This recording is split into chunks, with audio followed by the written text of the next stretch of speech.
Hi, you guys. Welcome to Story Time with me, Shara, your favorite storyteller. Can I say that? Today, I'm going to bring you a story which is not only going to be for children but for people of all ages. Because every once in a while, it's good to get lost into a beautiful story. So, here we go.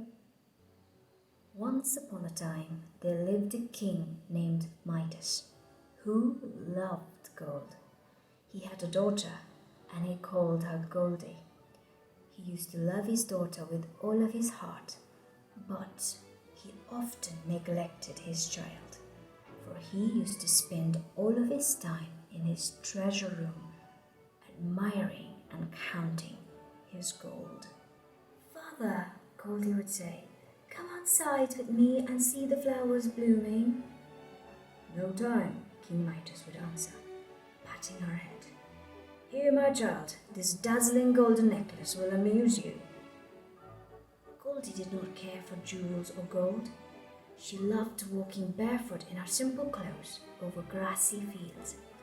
She loved the feel of the wind in her hair, roses and bird songs, the light in the sky at dusk and dawn, the scent of wood smoke and lilacs.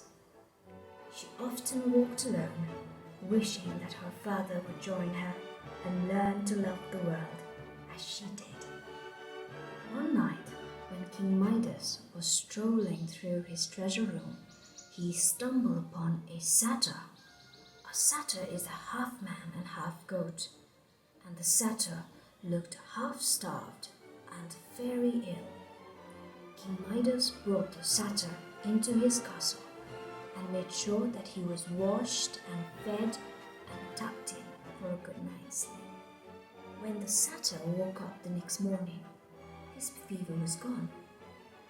The king and the satyr had a pretty good chat over breakfast. The king was surprised to learn that the satyr belonged to a very powerful god, Dionysus, the god of wine and truth. That very day, the king took the satyr back to the satyr's home in his very best chariot. The satyr belongs to a powerful Greek god, so the king thought that he deserved the very best treatment. As it turns out, the satyr was the teacher and a very good friend of Dionysus, the powerful Greek god. When the satyr returned, Dionysus was informed about King Midas' hospitality. Dionysus wanted to grant any of King Midas' greatest wish, so Dionysus paid King Midas a visit. One day, again, when the King Midas was strolling in his treasure room, something strange appears before him. He's startled, but that was Dionysus in his castle. Then Dionysus tells King Midas that the satyr was very, very grateful for his hospitality and his kindness. So the Dionysus wanted to thank him personally for taking care of his beloved friend. Dionysus told the king that he would grant any one wish the king made to thank him for looking after his satyr. The king loved his daughter, but he thought that I've given her everything, so she doesn't need anything, so he did not wish anything for his daughter. The only thing that he loved more than his daughter was for gold. So the king wished that anything he touched would turn to gold. "Your wish is granted," Dionysus said with a frown face, and disappeared as quickly as he appeared. Just then, King Midas heard the bell calling him to eat. He turned to leave the room, but as he touched the door, he gasped, for it had turned to gold. He touched his robe, and it too turned to gold. He looked down and saw his leather sandals were pure gold. He walked through the hallways, touching everything he passed. The columns turned to gold as he did the floor beneath his feet.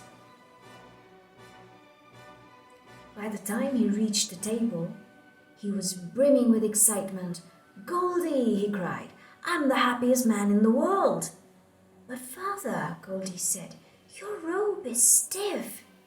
"Solid gold," Midas cried. "The gods have granted me the golden touch." "Look at your chair, father," Goldie said unhappily. Sure enough, it was gold, and his napkin turned to gold as he touched.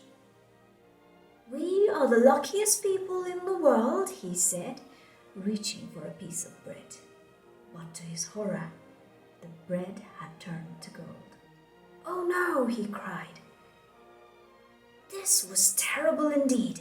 He could not eat anything, for everything he touched turned to gold.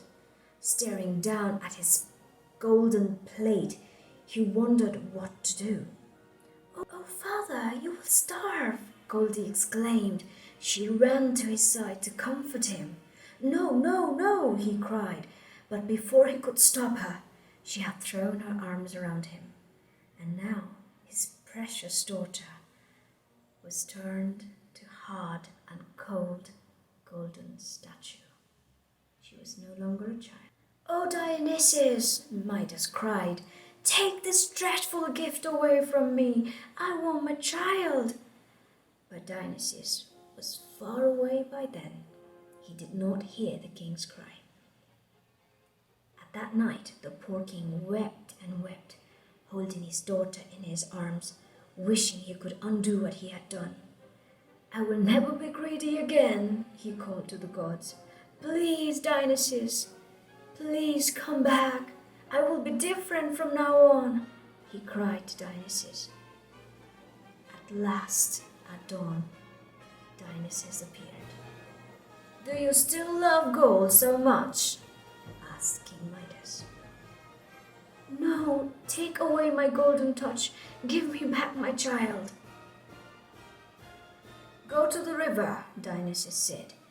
"Bathe yourself and you will be cured." Midas ran like lightning to the river and dived into the water. As he did, small golden pellets floated past, but Midas no longer cared for those. He scrubbed and prayed to gods, and before long his clothes became soft and white again, and his sandals turned to soft leather. He ran back to the palace and clasped his daughter to him.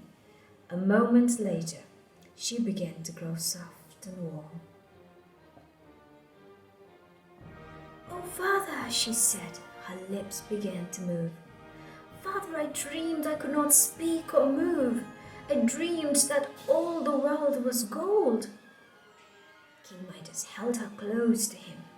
"It was a terrible dream, my darling," he said. That night, as King Midas ate his dinner, he licked his lips. "Never have I tasted such wonderful food." When he unfolded his napkin, he smiled at Goldie and said, "And this linen is so beautiful." He took Goldie's hand in his.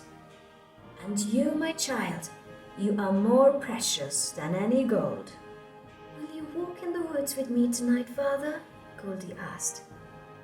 "I will, of course," the king said with so much delight.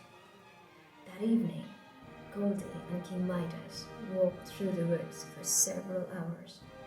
King Midas had never seen anything more beautiful than the woods, and more importantly, than his beautiful daughter.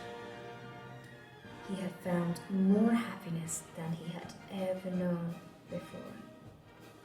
Now King Midas understood what real treasures were, and they both lived happily ever